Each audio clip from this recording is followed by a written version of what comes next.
Murders in the Building Season 3 sustain the good quality of this franchise, or does it bring the death to any fresh kills with where we're going with its narrative?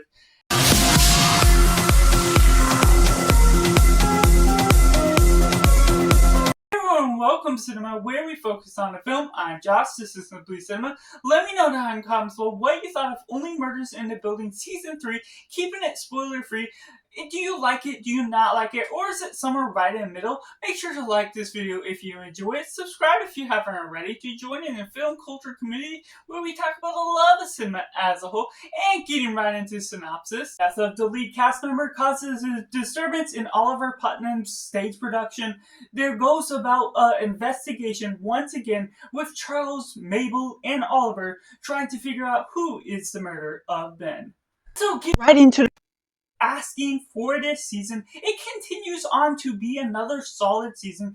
A sense of the comfort that you expect from all the crime to solve, trying to figure out the murder along the way. It carries that on from the first two seasons, creates some new scenery with going into this stage production, what Oliver is doing, what he's passionate about, and trying to figure out if he is really the right fit as a director now that he's formally gotten a role now. And then we got in Steve Martin as what we get from Charles, how he becomes an actor within that, and then Mabel's assistant as well. But you're getting a whole new cast, some great names. Paul Rudd being Ben, who is the one that we saw at the end of season 2, gets knocked off, and there's interesting vibes to what we get out of that, how that plays off within its introduction within this, and where that plays on with the first two episodes. There's a little bit of trickery with the ideas of what you're expecting, how that all involves the Only Murders in the Building name to the title, and that goes about along the way. Of course, Paul Rudd still has a role throughout the episodes as we get flashback scenes or monologue scenes of telling what is all going on, playing scenes out through us as the main trio tries to figure out the murder itself. And you get the typical quirky things, the duos and trio of whether we're getting Mabel and Charles and Oliver in a different combination of different ones. And we also get Meryl Streep, especially as a co-lead added to the cast, and she's great as well. And what we're getting from the other cast members, still solid and performing well, and the continuation of getting a couple of the other highlighted side characters from our apartment, the Acarnia, getting Howard Morris, and just the other characters as well, just brings out a good combination. Even if they're not the highlight characters, Howard Morris still deserves to have more of a spotlight, becoming more of a character as part of the show, even if it isn't necessarily part of the trio becoming a quadret or whatnot. His role, I still love his character, what we're getting out of that. And so that follows along the way with interesting ideas, the mystery as well, uncovering certain details. It has a sort of different structure to this story, even though it still has 10 episodes like the rest of the seasons. It plays out slightly different in order to give a little bit of a twist, making it feel more fresh. That does cause some little contrivances or things along the way that may be a little different, have a different, slower pace that gets you questioning if it's really good and for the best purpose. But it also still has the positive notes about that, for not feeling like it's the same thing, for still going about a roundabout way, figuring out what is the murderers and how it all happened, what are the different pieces of puzzle that throws you off the scent of what the crime ultimately started with. And so I was still ultimately surprised by the end, how it goes about along the way, and enjoyed the time that we got with multiple characters that I won't be spoiling still within this review.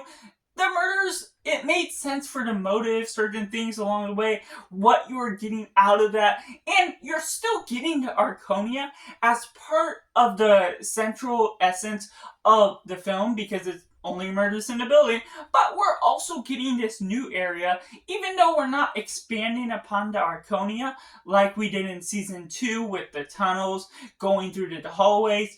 This one manages to take us to the theater as well, so it opens up a new location for different details to come about, figure out different pieces of the puzzle where locations can matter, pieces of the death weapon and everything else just has something to figure out, and that gets you into the investigation that much more, being able to uncover and get some of the heavier drama moments while also still becoming a comedy series of its own worth. Things that go about along the way, Oliver Putnam getting into a relationship itself, things that are questioning how we don't necessarily get to follow up with certain characters that were in past seasons that are sort of left out of this, which can be a good or bad thing for the focus of where we're headed right now. You're not necessarily getting specific answers to missing characters to the cast, but it's not necessarily a problem because I still generally enjoyed what we got. I didn't necessarily question too heavily why aren't we getting who we had before, and so just moving along the lines, it manages to craft its own tale.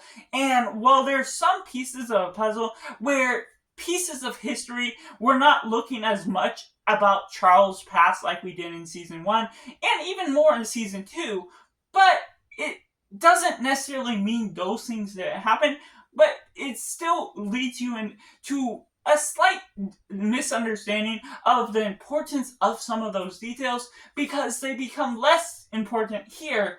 And so it sort of goes about a good and bad mix factor where you feel like some of the parts of the story should carry over because they're a part of the same writers, whereas this feels like its own little story, but you're also following along and following up with Season 1 and 2, knowing those events happened before, but still not making every detail count, every detail important. So it sort of has its own central focus that has its own story. Some details may follow over. The character quirks, the personalities work on their own way with their own arcs, but it still leaves you kind of questioning certain ideas of importance of what we got from before, but just understanding this show for what it is and having a little bit of drama, a little bit of comedy, while also figuring out the mystery of the crime as a whole still gets me invested by the end of the day